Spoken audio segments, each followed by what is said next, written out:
Bismillahirrahmanirrahim.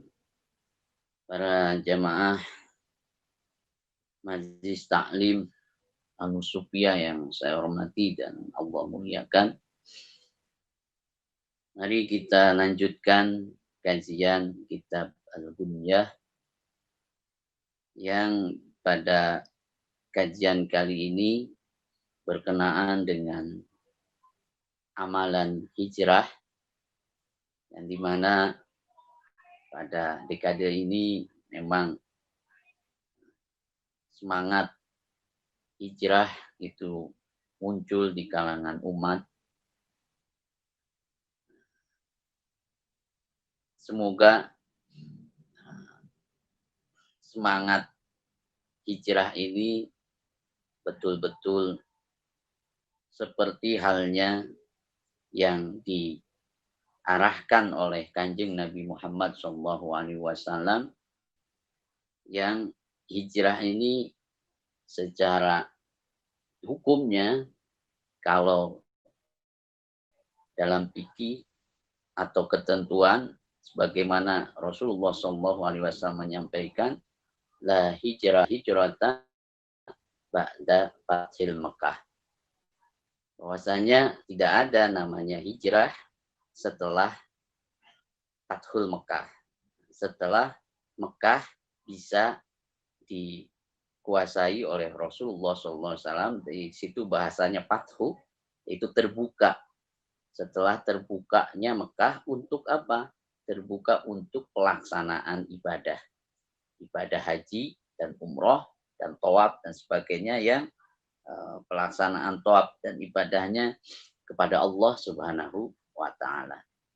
Sehingga pada dasarnya kalau hijrah dalam artian seperti halnya Kanjeng Nabi hijrah dari Mekah ke Madinah, itu sudah tidak ada lagi. Nah, para ulama memberikan arahan bahwa hijrah setelah Fathul Mekah adalah hijrah secara maknawi, yang dimana menghijrahkan diri kita tanpa kita berpindah tempat. Terus apa yang kita hijrahkan? Yang kita hijrahkan adalah mental kita, akhlak kita, kepribadian kita, yang haruslah kehidupan kita ini karena Allah. Ya. Kalau kita lihat dalam hadis yang berkenaan atau menggunakan atau ada kata hijrahnya, maka kita akan menemukan kalimat hijrah itu berkaitan erat dengan niat. Bisa dilihat dalam kitab Arba'in Nawawi, dalam kitab Sahih Muslim, Bukhari Sahih Muslim atau Sahih Bukhari, dan di kitab-kitab lainnya yang ini sangatlah hadis yang sahih dan mutawatir, di mana hijrah itu sangat berkaitan dengan niat. Sehingga siapapun yang melaksanakan hijrah itu tidak ada nilainya ketika niatnya bukan karena Allah. Dalam hadis yang diriwayatkan atau disampaikan Sayyidina Umar, itu beliau menyampaikan, Kanjeng Nabi Muhammad SAW menyampaikan, innamal a'malu binniyat wa innamal ri'in manawa faman kanat hijratuhu ilallah wa rasulih fa hijratuhu ilallah wa rasul wa man kanat hijratuhu lidunya yusibuha aw imra'atin yumkihuha. Jadi dalam hadis itu disampaikan bahwa Kanjeng Nabi Muhammad SAW menekankan sebenarnya hijrah itu adalah kaitannya dengan niat ikhlas. Innamal a'malu binniyat. Setiap amal itu bagaimana niat. Setiap orang bagaimana niat. Nah, termasuk hijrah itu bagaimana niatnya. Di situ ditekankan barang siapa yang hijrah kepada Allah dan Rasulnya, maka dia hijrah kepada Allah dan Rasulnya. Artinya ketika ia hijrah ikhlas karena Allah, maka dia hijrah ikhlas karena Allah. Tapi kalau dia hijrahnya karena dunia atau mungkin perempuan, itu di situ hadisnya disampaikan perempuan, maka ia hijrahnya kepada yang ia niati, baik itu dunia maupun perempuan. Nah, ketika diniatkan bukan karena Allah dan bukan karena mengikuti Rasulullah SAW, ya maka tidak ada nilainya. Itu bahkan, naudzubillahi min dzalik, nanti menjadi menyalahi hijrahnya itu. Menyalahi dari makna hijrah. Maka di sini saya ingin mengajak para jamaah dan sebagainya dalam rangka memperingati tahun baru Hijriah ini. Mari kita melaksanakan hijrah dalam artian hijrah secara maknawi, yaitu memperbaharui niat hidup kita. Memperbaharui, menata, dan menekankan ke dalam hati kita bahwa kita ini hidup haruslah karena Allah. Inna lillahi wa inna ilaihi raji'un. Sungguhnya kita ini milik Allah dan akan kembali kepada Allah. Nah, bagaimana kita kembali kepada Allah yang betul-betul bisa diterima oleh Allah, kembalinya kepada rahmatnya Allah, bukan kepada azabnya Allah. Nah, tentu di sini kita haruslah mengikuti Kanjeng Nabi Muhammad SAW yang membawa Al-Quran, yang menerangkan dengan hadis, yang itu diajarkan Kanjeng Nabi kepada para sahabat diajarkan kepada tabi'in, tabi'in mengajarkan kepada atba'ut tabi'in mengajarkan kepada para ulama menuliskannya atau menyebarkannya melalui kitab-kitab ataupun secara langsung melalui murid-muridnya dan sebagainya. Nah, selain hal daripada itu, yang paling utama yang diajarkan oleh Kanjeng Nabi Muhammad SAW untuk supaya kita ini niatnya benar, itu adalah dengan selalu membaca bismillah ketika kita akan melakukan apapun. Tadi dalam hadis disebutkan innamal a'malu binniyat. Sesungguhnya amal itu bagaimana niatnya. Nah, bagaimana kita menata niat sebagai landasan dari amal itu selain memang niat itu qasdul fi'li, bermaksud melakukan sesuatu. Dan muktaronan bifi'lihi, di samping bermaksud tapi juga memang disertai pelaksanaan maksud itu. Nah, maksud kita melakukan sesuatu itu apa? Haruslah maksudnya karena Allah. Nah, pelaksanaan yang kita lakukan dari maksud itu haruslah karena Allah. Sehingga di sini diperlukan keikhlasan. Nah, untuk supaya kita bisa ikhlas, para ulama yang ini juga diajarkan oleh Kanjeng Nabi Muhammad SAW mewanti-wanti dan mengarahkan agar kita senantiasa membaca bismillah.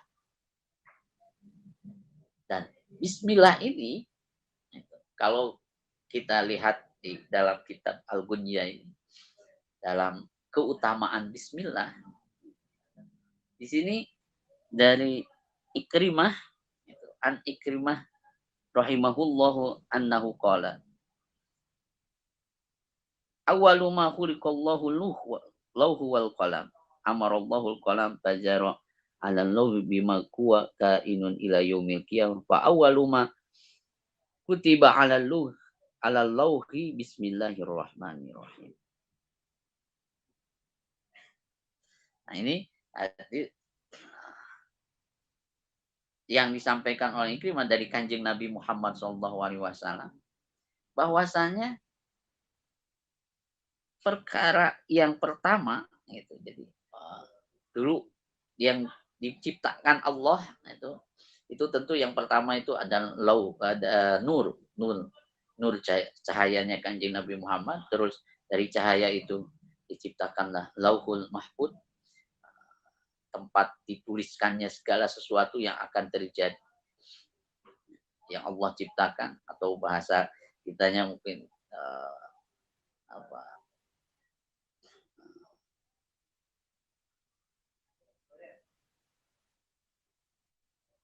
landasan konsep gitu ya, atau blueprint, nah, gitu ya.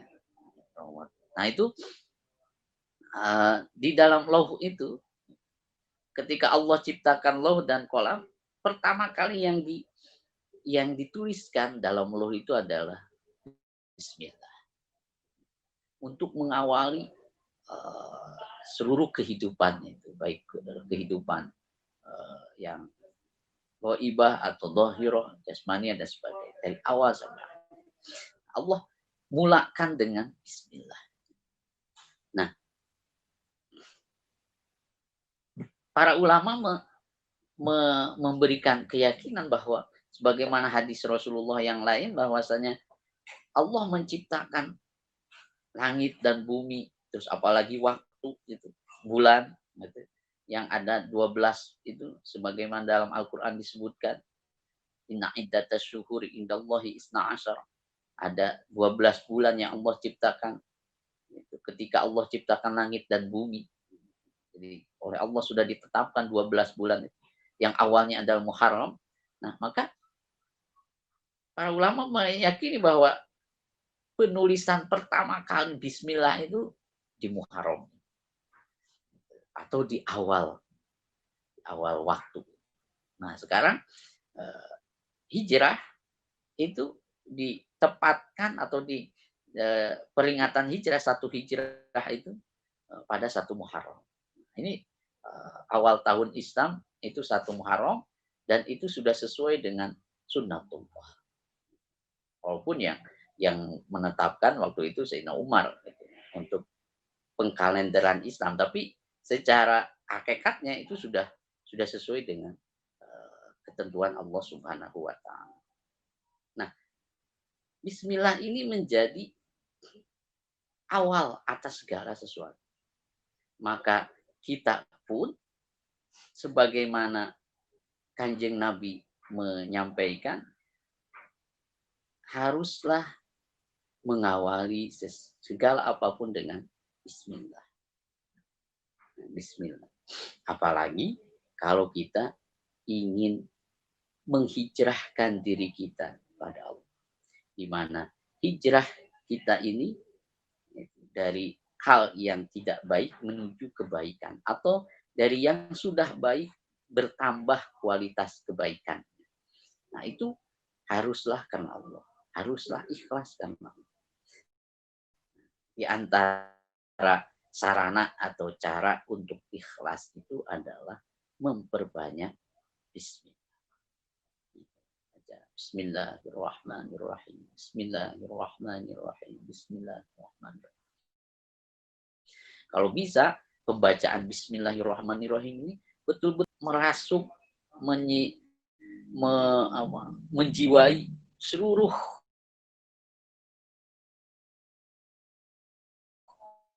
kehidupan kita. Upayakan kalau bisa kalimat itu tidak hanya lisan kita yang mengucapkannya, tapi juga pikiran kita terbersit atau tergambar Bismillah itu. Hati kita terisi dengan Bismillah itu. Kehendak kita dibismillahi. Kalau bahasa yang sederhananya, bagaimana kita membismillahi atau membismillahkan seluruh anggota badan kita, lahir dan batin kita, pribadi kita, keluarga kita, masyarakat kita, dan kehidupan kita. Sehingga kehidupan kita betul-betul berada dalam naungan perlindungan Allah Subhanahu wa taala yang Maha Rahman dan Maha Rahim. Nah, Ar-Rahman ini untuk kehidupan yang dohir, yang nampak. Seperti zat-zat atau makhluk-makhluk yang nampak semua. Itu Ar-Rahman. Sementara Ar-Rahim itu untuk yang batin, ruh. Yang nanti ini akan kita nikmati juga ketika kita di dunia bisa menikmati Ar-Rahim, maka di akhirat pun kita akan menikmatinya. Tapi kalau di dunia kita tidak bisa menikmati Ar-Rahim, maka di akhirat tidak akan. Seperti halnya Ar-Rahman itu kan untuk seluruh makhluk. Siapapun, baik yang beriman ataupun tidak, dia akan mendapatkan kenikmatan dari kasih sayang Allah, dari sifat Ar-Rahman. Muslim, kafir, munafik, musyrik, percaya kepada Allah atau tidak dan sebagainya, itu akan tetap mendapatkan kenikmatan dari Ar-Rahman. Tapi itu sebatas di dunia saja. Itu sebatas kenikmatan dohirnya saja. Jasmaninya saja. Tapi rohaninya tidak dapat. Kenapa? Karena rohani ini haruslah dari Ar-Rahim. Itu dari Ar-Rahim yang landasannya ataupun kuncinya adalah keimanan. Sementara iman ini adalah dari Allah Subhanahu wa taala, hidayah. Maka kita harus bersyukur, mengucapkan alhamdulillah atas nikmat Allah yang kita terima, itu berupa lahir dalam keadaan sebagai muslim, sebagai beriman. Yang mudah-mudahan dengan keadaan ini Allah perkenankan kita mendapatkan nikmat Ar-Rahim yang nanti akan mendapatkan nikmat Ar-Rahim di akhirat, yang tembus sampai ke akhir. Maka perbanyaklah bacaan bismillah ini untuk apa? Menghijrahkan lahir dan batin kita menuju Allah Subhanahu wa taala. Kalau secara lahiriah itu bisa berbagai macam tampakkan lahirnya, tapi yang paling utama hijrah ini adalah hati kita. Bagaimana hati kita ikhlaskan hanya untuk Allah. Bagaimana nanti dalam penekanan hijrah kita itu benar-benar menyadari bahwa Allah lah yang memberikan kehidupan kepada kita. Allah lah yang memberikan nikmat secara lahir kepada kita. Dan Allah lah yang memberikan nikmat secara batin kepada kita. Segala sesuatu adalah milik Allah. Segala sesuatu Allah lah yang menentukan. Sehingga kita nanti akan bisa merasa ikhlas, sabar atas segala cobaan, bersyukur atas segala nikmat, dan ridho atas segala ketentuan dari Allah Subhanahu wa taala. Maka dari situ, kalau umpama di tanggal 1 Muharram belum menuliskan bismillah, maka tulislah bismillah dalam rangka mengisi Muharram ini, mengisi tahun baru ini dengan membismillahkan seluruh kehidupan lahir batin. Nah, setelah dituliskan, dibacakan. Kenapa harus dibaca? Karena ada keterangan dari Kanjeng Nabi Muhammad SAW.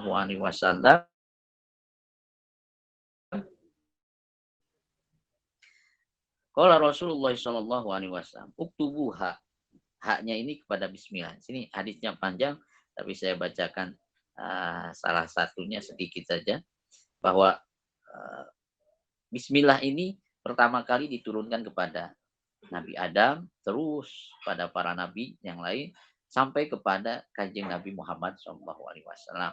Nah, di sini disebutkan summa tati ummati yaumal qiyamati wa hum yaquluna bismillahirrahmanirrahim.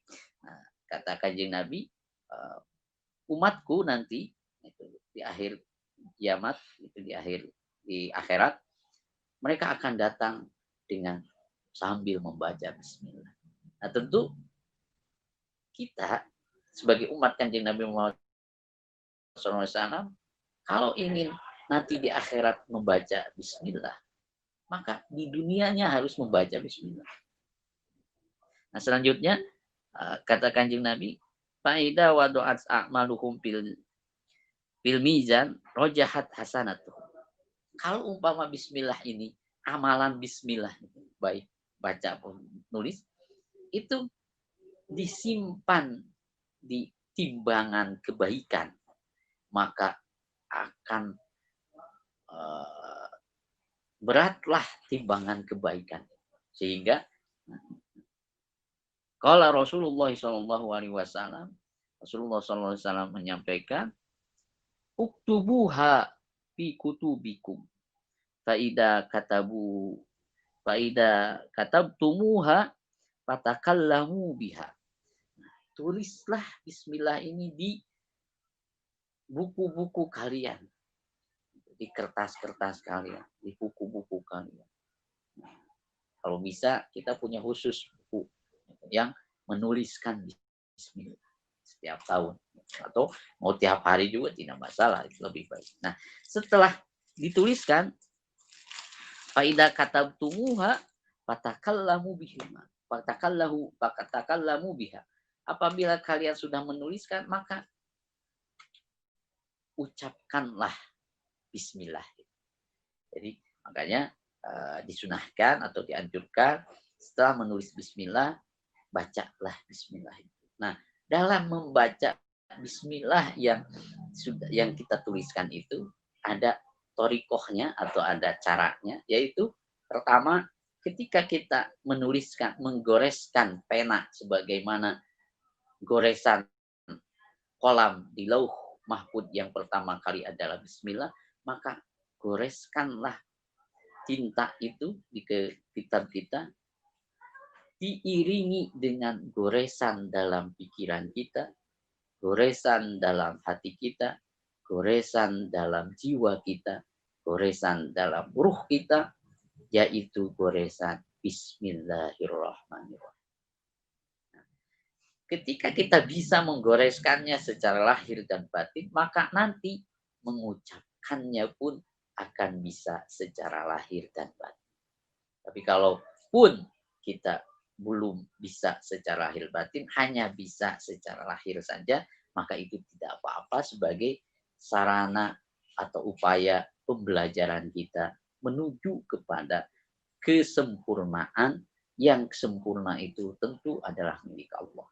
Kita hanya berupaya menuju itu, dan Allah nanti yang akan menuntunnya langsung. Walladzina jahadu fina lanahdiyannahum subulana. Demikian kata Allah dalam Al-Quran, siapa saja yang bersungguh-sungguh dalam jalan menujuku, jalan menuju kami, subulana. Bersungguh-sungguh kita meniti atau melangkah, berupaya betul-betul dengan kemampuan kita, maka kesungguhan kita itu oleh Allah akan dibalas dengan Allah sendiri, kekuasaan Allah yang akan menghantarkan kita kepada Allah. Maka sekalipun kita belum bisa lahir dan batin kita, maka tidak apa-apa secara lahir saja kita tuliskan, kita bacakan bismillah, mudah-mudahan dengan diiringi kesungguhan hati yang ikhlas, Allah menghantarkan bismillah itu secara lahir dan batin, sehingga menjadi kenikmatan dunia dan kenikmatan di akhirat.